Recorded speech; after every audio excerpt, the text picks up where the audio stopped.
No voy a decir como nos dicen cariñosamente, pero bueno, nos dicen los inflamados, así, de cariño. Muy bien, entonces este es un tema muy actual que reconocemos que debemos manejar y más por la repercusión que tiene a nivel de lo que es el sistema como tal, porque son enfermedades sistémicas realmente. Decir que estas son mis conflictos de interés y para esta charla hemos dividido la conferencia en estos 4 puntos.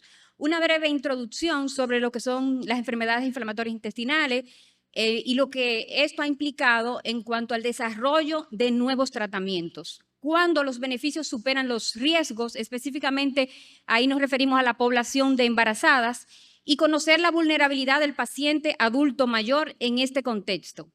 En comorbilidades, el manejo interdisciplinario realmente es clave. Y traigo esta revisión sistemática donde claramente se evidencia que hay un aumento de la enfermedad inflamatoria intestinal de manera global.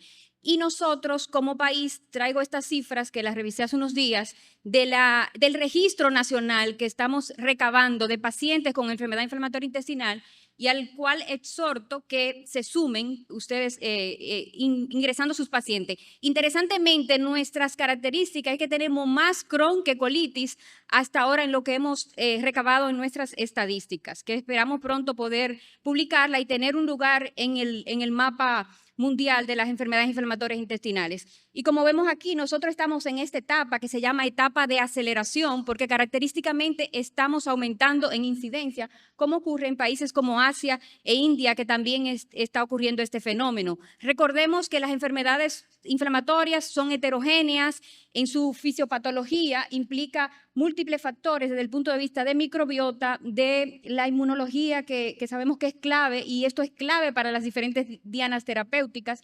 Todavía hay retos en el manejo de la enfermedad porque hay factores no claros en lo que es su origen.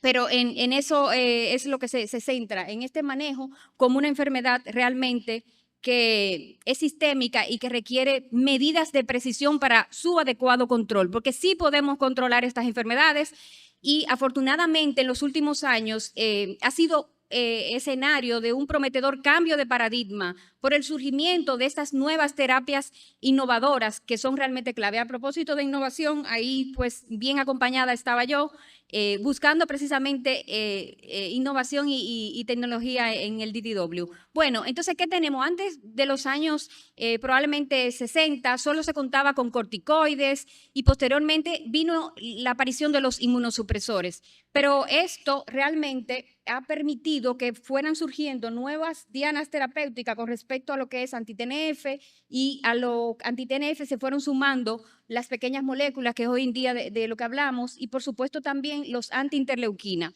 En el tema que hoy nos trae, que es población especial, no tiene mucho rol las pequeñas moléculas por el hecho de las contraindicaciones que ellas intrínsecamente tienen. ¿Y qué se busca? Se busca que cada vez crezcamos más en lo que es el acercamiento del manejo, guiándonos por lo que llamamos ese control estrecho con marcadores donde sabemos que el paciente es el centro de atención, pero al final lo que queremos es tener la enfermedad controlada. Lo que buscamos es una remisión profunda y que el paciente retome su calidad de vida, como aquí subrayamos, y que a largo plazo haya menos necesidad de cirugía y menos de necesidad de internamiento. Bueno, a propósito de las actualizaciones que modifican la práctica, como se le llama a esta jornada, no debemos centrarnos solo en el intestino, debemos ir más allá partiendo de que son enfermedades sistémicas.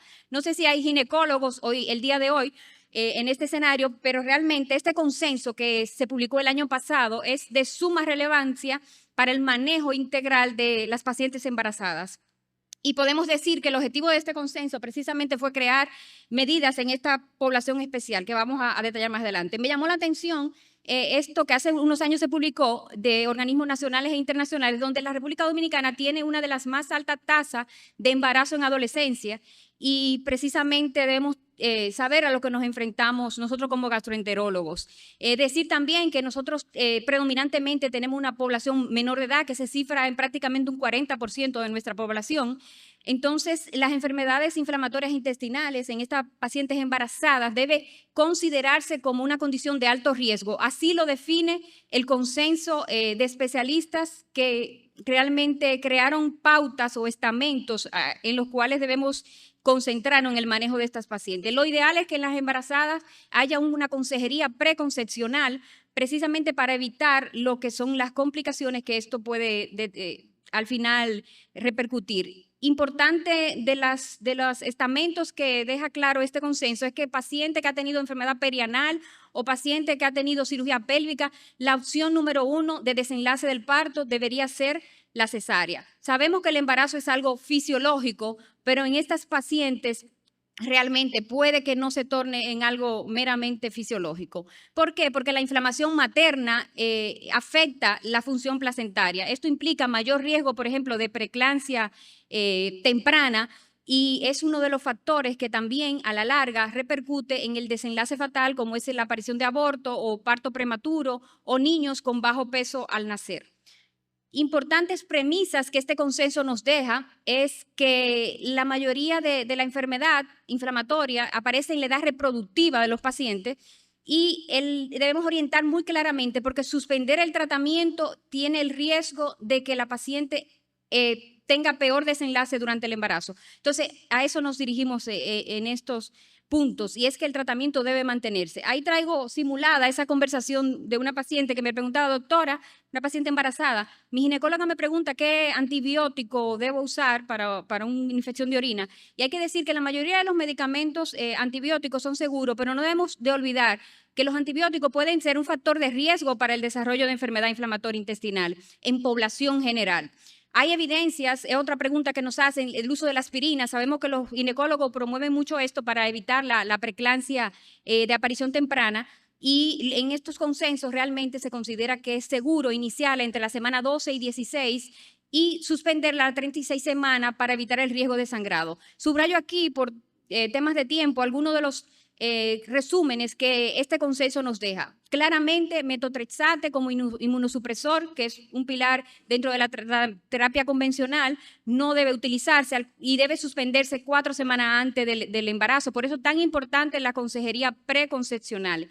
Los JAP, los moduladores del receptor esfingo-1-fosfato, que son terapia oral innovadora, útiles para pacientes jóvenes, pero en este caso en embarazada contraindicado, y en el caso de los moduladores de 1-fosfato deben suspenderse 3 a 6 meses antes de la paciente pensar estar embarazada. Y los inhibidores ya preferiblemente 4 semanas antes.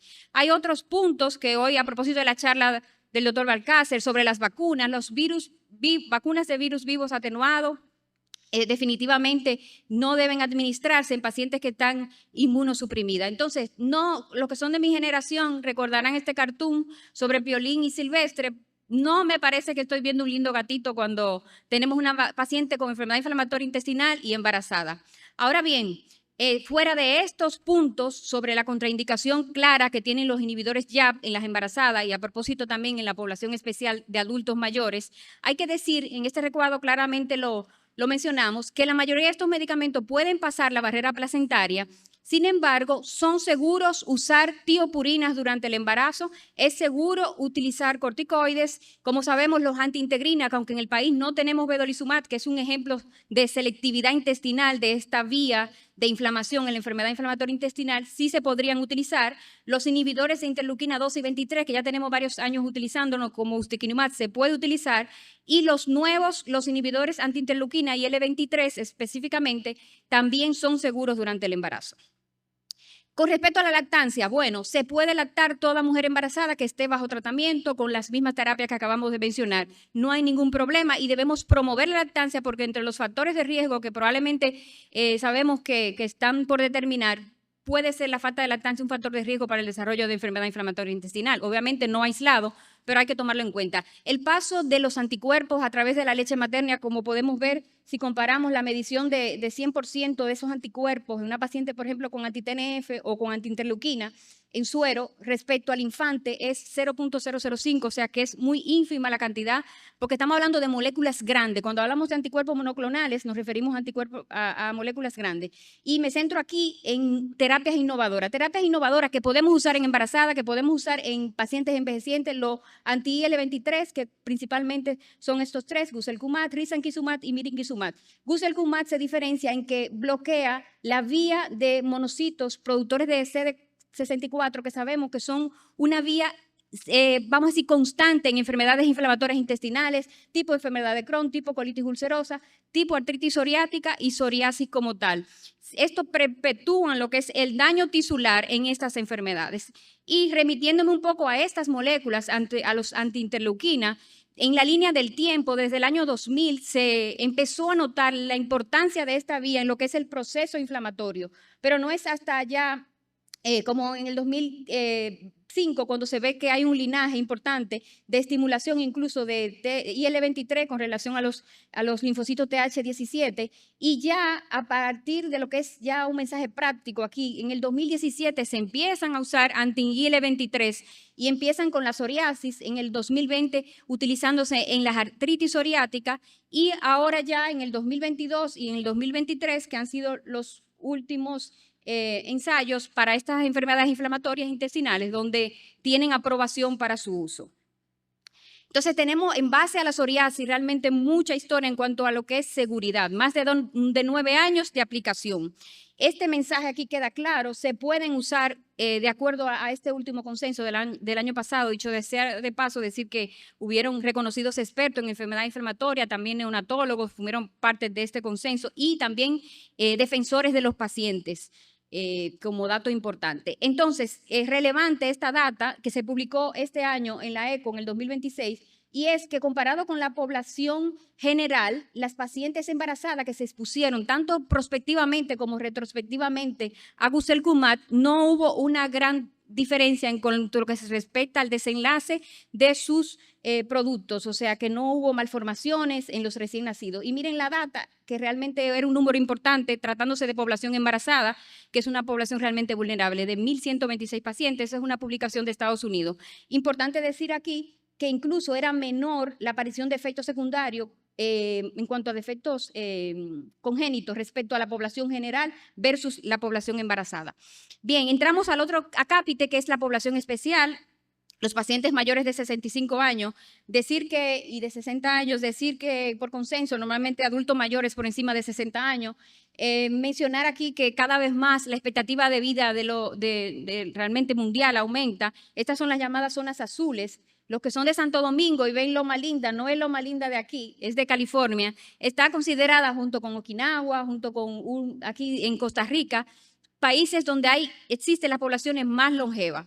Bien, entonces, ¿qué cuidado tenemos que tener con estos pacientes? Estos pacientes, nosotros nos interesa sobre todo temas de seguridad, que no hayan grandes efectos secundarios, y los pacientes que quieren llevar una vida normal y por ende exponerse a medicamentos que impliquen mayor riesgo. Entonces, que no pan del cúnico, como diría el Chapulín Colorado. También tenemos opciones para estos pacientes que sabemos que por su condición de inmunosenescencia, donde tienen un sistema inmunológico que reacciona poco, donde hay fragilidad, donde hay polifarmacia, como le llamamos, aún así hay medicamentos que se consideran seguros en esta población. Sabemos que la población envejeciente tiene factores ligados al paciente, como los que acabamos de mencionar, amén de las enfermedades cardiovasculares que realmente son muy prevalentes en esta población. También hay factores relacionados con la misma enfermedad inflamatoria intestinal. Por ejemplo, estos pacientes muchas veces el diagnóstico es más largo porque hay muchas posibilidades de diagnóstico. Hay lo que llamamos un gran abanico de diagnósticos diferenciales cuando nos planteamos detectar enfermedad inflamatoria en un adulto mayor. Puede ser una colitis segmentaria, puede ser una colitis isquémica, y a veces se retrasa el diagnóstico. Entonces, sí hay que tener en cuenta que, sobre todo por los efectos cardiovasculares, el aumento de los lípidos, las moléculas pequeñas están contraindicadas en esta población. Y la ECO resalta también que los anti-TNF repercuten de manera negativa con mayor riesgo de infecciones. Por tanto, serían dos opciones de tratamiento en esta población que no utilizaríamos. Y traigo este estudio donde resume precisamente que en pacientes mayores de 60 años el perfil de seguridad era bastante conocido con lo que antes se sabía sobre la psoriasis. ¿Por qué? Porque se comparó con la población incluso de una edad media de 40 años, y los efectos secundarios en cuanto a los pacientes mayores de 60 expuestos a Guselkumab y los que estaban alrededor de 40 años eran muy parecidos y, como ven, consistente con placebo en relación a lo que llamamos efectos secundarios mayores, efectos a nivel de infecciones y también de malignidad. O sea que en este caso supera también prácticamente la seguridad con respecto a placebo.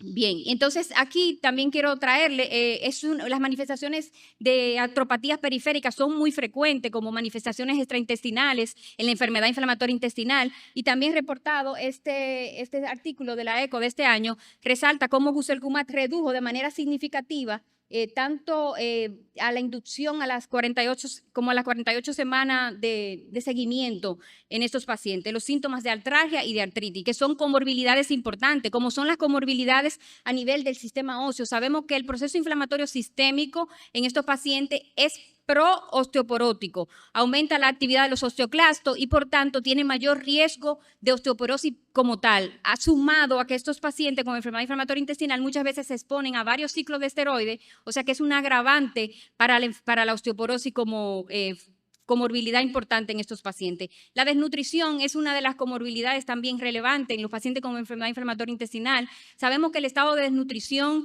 y de sarcopenia se considera realmente un agravante en lo que es el proceso de inmunosupresión. Este artículo precisamente de este año que presentó el doctor Jesús Yamamoto, que todos conocemos, hace énfasis en la importancia de prevenir la desnutrición en los pacientes con enfermedad inflamatoria intestinal, porque esto agrava realmente el desenlace. Y respecto a factores cardiovasculares, que sabemos que son de las principales causas de mortalidad, hay que decir que hay factores aunados a aumentar la mortalidad, como sabemos, la morbilidad cardiovascular, como es el fumar, la misma obesidad y, por supuesto, enfermedad renal, EPOC, todo esto. Pero también hay factores relacionados con la enfermedad inflamatoria intestinal, como, por ejemplo, la actividad de la enfermedad. Por eso es tan importante tener el paciente controlado. Un paciente no controlado aumenta la morbilidad cardiovascular y, por tanto, el riesgo de enfermedad tromboembólica, que de por sí estas condiciones, el embarazo, la edad en adultos mayores, son factores que suman a este círculo vicioso de fragilidad y de morbilidad que tienen estos pacientes. Recordar aquí que es importante la tromboprofilaxis en todos los pacientes hospitalizados, no importa la causa que sea el motivo del ingreso, y más cuando se trata de actividad de la enfermedad. Este estudio, Galaxy y el Gravity, fueron los dos ensayos clínicos doble ciego controlado con placebo para demostrar la eficacia de Guselkumab como medicación antiinterleuquina IL-23, y en este estudio precisamente se avaló. Ya se publicaron los 2 años incluso de seguimiento, el estudio de mantenimiento, y estos pacientes realmente han logrado no solamente eficacia, sino también seguridad, con muy baja tasa de efectos secundarios. Y traigo esta diapositiva para aquí resaltar que comparado con la población que tenía, por ejemplo, de manera basal, esto compara el peso en los dos estudios, en la dosis del Galaxy y del Gravity, que ambos, la diferencia fue que uno fue endovenoso a la inducción y el otro subcutánea a la inducción. En ambos no hubo diferencia en cuanto a la remisión clínica respecto al peso basal y tampoco en cuanto a la remisión endoscópica.